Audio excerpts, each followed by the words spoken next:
অমুক দলের নেতা আসছে না জানি মন্ত্রী আসছে। এই অন্তর্বর্তীকালীন সরকারের সময় যদি প্রশাসনের এরকমের ভূমিকা থাকে, সেটি গণ অভ্যুত্থানের আকাঙ্ক্ষা এবং স্পিরিটের বিপরীত। বাংলাদেশের গত 5 দশকের মধ্যে এই রকমের প্রেক্ষাপট আমরা পাই নাই।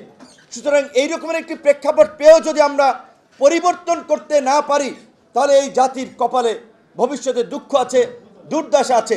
কাজেই আমরা আর নতুন কোনো অন্ধকার যুগে প্রবেশ করতে চাই না। অনেক রক্ত দিয়েছি, অনেক ত্যাগ স্বীকার করেছে দেশের মানুষ। আমরা এই গণ অভ্যুত্থানের মাধ্যমেই আমরা নতুন পরিবর্তিত বাংলাদেশ গড়ে তুলতে চাই।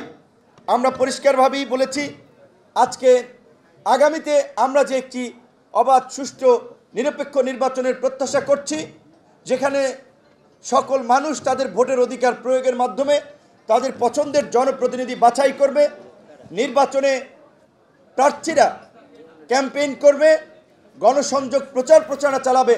তার জন্য নির্বাচনের পূর্বে অবশ্যই একটি লেভেল প্লেইং ফিল্ড এবং নির্বাচনের পরিবেশ তৈরি করতে হবে।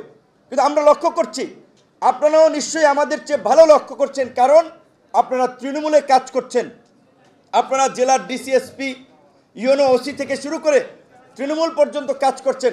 ইউনো সাহেবের ব্যবহার কি, ওসির ভূমিকা কি, ডিসির ভূমিকা কি, এসপির ভূমিকা কি, এইগুলো যারা প্রশাসনের কাছে গিয়েছেন, আপনারা মিটিংগুলোতে অংশ নিচ্ছেন, আপনারা তুলে ধরবেন। কারণ তার মাধ্যমে আমরা বুঝতে চাই, আমরা কি আগামী নির্বাচনের জন্য একটি নিরপেক্ষ প্রশাসন পাচ্ছি কিনা, নাকি আগের মতো একটি দলকানা দলদাস প্রশাসন পাচ্ছি, যে যারা দেখা যাবে নির্বাচনের আগে মনে করতেছে ওই দল ক্ষমতা আসতেছে, আগের রাতে 18 সালের নির্বাচনের মতো ব্যালট বাক্স অর্ধেক ভরে রাখবে।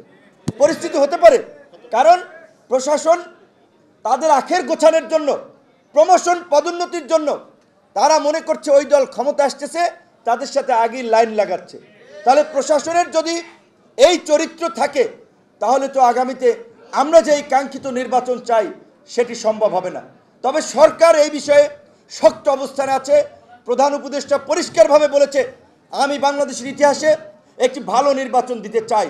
ভালো নির্বাচনের জন্য আপনারা আমাকে সহযোগিতা করেন। রাজনৈতিক দলগুলোকে বলেছে, প্রশাসন এখন যারা আমাদের কথা শুনছে না, আমাদের চেয়ে যারা কোনো দলের এজেন্ডা বাস্তবায়নে কাজ করছে, তাদের বিরুদ্ধে আমরা ব্যবস্থা নেব। সরকারও এই কথা বলেছে।